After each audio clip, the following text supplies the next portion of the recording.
అనంతపురం నగరంలోని వైఎస్ఆర్ కాంగ్రెస్ పార్టీ కార్యాలయం వద్ద ట్రేడ్ యూనియన్ జిల్లా అధ్యక్షుడు బొప్పిరెడ్డి ఆధ్వర్యంలో మేడే వేడుకలు నిర్వహించారు.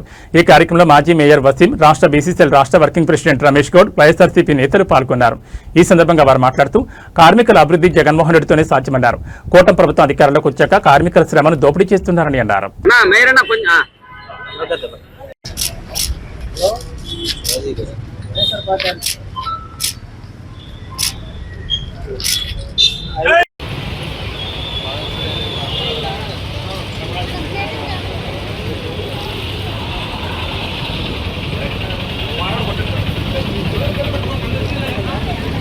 కార్మికులకి, వైఎస్ఆర్సీపీ పార్టీ నాయకులకి, కార్యకర్తలకి, మిత్రులకి అందరికీ కూడా మేడే శుభాకాంక్షలు తెలియజేస్తూ, మేడే అనేది ఒక చారిత్రాత్మకమైన దినం.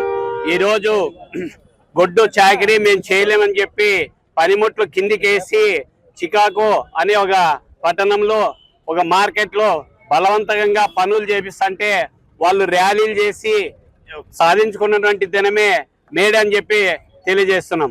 అంతేకాదు ఈరోజు ఎన్డీఏ కూటమి అధికారంలోకి వచ్చిన తర్వాత ఆ కార్మికులకి వ్యతిరేకంగా చట్టాలు తీసుకొచ్చి 8 గంటల పని దినాన్ని 10 గంటలు చేస్తూ మరి జీతాలు కూడా వాళ్ళని కొదవేసి వాళ్ళని ఇబ్బంది పెట్టడం జరుగుతుంది.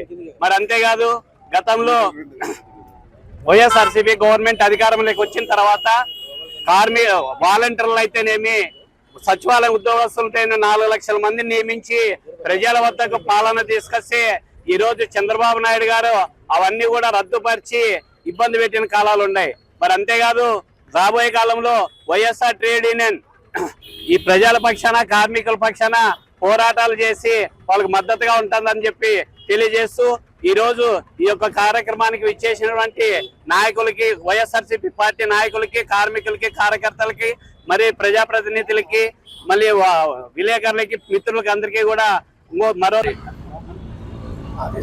ఆదేశాల మేరకు ఈరోజు బొప్పిరెడ్డి అన్న గారి ఆధ్వర్యంలో వైఎస్ఆర్సీపీ పార్టీ ఆఫీస్ దగ్గర ట్రేడ్ యూనియన్ కార్యక్రమం ఘనంగా నిర్వహించడం జరిగింది. ముందుగా మేడే అంటేనే కార్మికులు గుర్తుకొస్తారు. ఏ విధమైతే ఈరోజు మనం YSR Congress party trade union నాయకులు కావచ్చు, కార్యకర్తలు కావచ్చు, కార్మికులు కావచ్చు, అన్ని వర్గాల కార్మికులకు అందరూ కూడా ముందుగా నేను మేడే శుభాకాంక్షలు తెలియజేస్తున్నాను. ఏ విధమైతే వాళ్ళు కొన్ని కార్మికులు సంబంధించి కొన్ని ట్రేడ్ యూనియన్లు ఏర్పాటు కావడంతో 1920లో అప్పటి నుంచి కార్మికులు ఒక ట్రేడ్ యూనియన్లు ఏర్పాటు కావడం సంబంధించి ఇంకా ఎక్కువ వాళ్ళకి చైతన్యం కూడా కలగడం జరిగింది. గతంలో మనం చూసుకుంటే జగన్మోహన్ రెడ్డి గారు కూడా కార్మికులకు ఏ విధంగా అండగా నిలిచిన విషయం కూడా మనం చూసాం. అప్పుడు మనం చూసుకుంటే ప్రభుత్వ ఉద్యోగాలు సమానంగా ఆర్టీసీ కార్మికులకు నిలిపిన ఘనత జగన్మోహన్ రెడ్డి గారిది.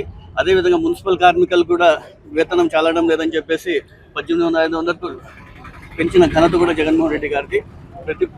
జగన్మోహన్ రెడ్డి గారు కార్మికుల పక్షపాతిగా వారి కుటుంబాలు అందరూ బాగుండాలా, వాళ్ళందరూ కూడా అభివృద్ధి చెందాలా, సంక్షేమం ఉండాలని చెప్పి ప్రతి ఒక్కసారి కూడా ముందుకు తీసుకున్న ఘనత కూడా జగన్మోహన్ రెడ్డి గారిది. అదేవిధంగా వైఎస్ఆర్ కాంగ్రెస్ పార్టీలోనే శ్రామిక అనే పేరు కూడా ఉంది. శ్రామిక అంటే కార్మికుల కోసం ఏ విధంగా నిలబడిన విషయం కూడా ప్రజలందరూ ఒకసారి గమనించాలా. రాబోయే రోజుల్లో కూడా ప్రజలందరూ కూడా ఖచ్చితంగా జగన్మోహన్ రెడ్డి అండగా నిలసాలని తెలియజేసుకుంటూ ఎంతో పెద్ద ఎత్తున ఈ కార్యక్రమం పార్టీ ట్రేడ్ యూనియన్ జిల్లా అధ్యక్షులు ఓపిరెడ్డి గారి ఆధ్వర్యంలో వైఎస్ఆర్ కాంగ్రెస్ పార్టీ శ్రేణులంతా కలిసి చాలా పెద్ద ఎత్తున కార్మికుల దినోత్సవాన్ని జరుపుకుంటూ ఉంటున్నాం.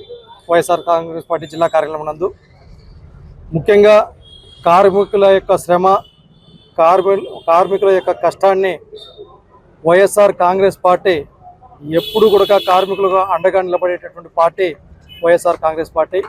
మా పార్టీ యొక్క విధానంలోనే కర్షకులకు సంబంధించినటువంటి అభివృద్ధిని కావచ్చు, వారి యొక్క సమస్యల సాధన కోసం కావచ్చు, ఎప్పుడు కూడా వైఎస్ఆర్ కాంగ్రెస్ పార్టీ పోరాటం చేస్తూనే ఉంటుంది. మా నాయకుడు జగన్మోహన్ రెడ్డి గారు ముఖ్యమంత్రిగా ఉన్నప్పుడు ఈ రాష్ట్రంలో అన్ని వర్గాలకి సముచిత స్థానం కల్పించి, ముఖ్యంగా అందులో కార్మికులకు పెద్దపీట వేసినటువంటి ఏకైక నాయకుడు జగన్మోహన్ రెడ్డి గారు.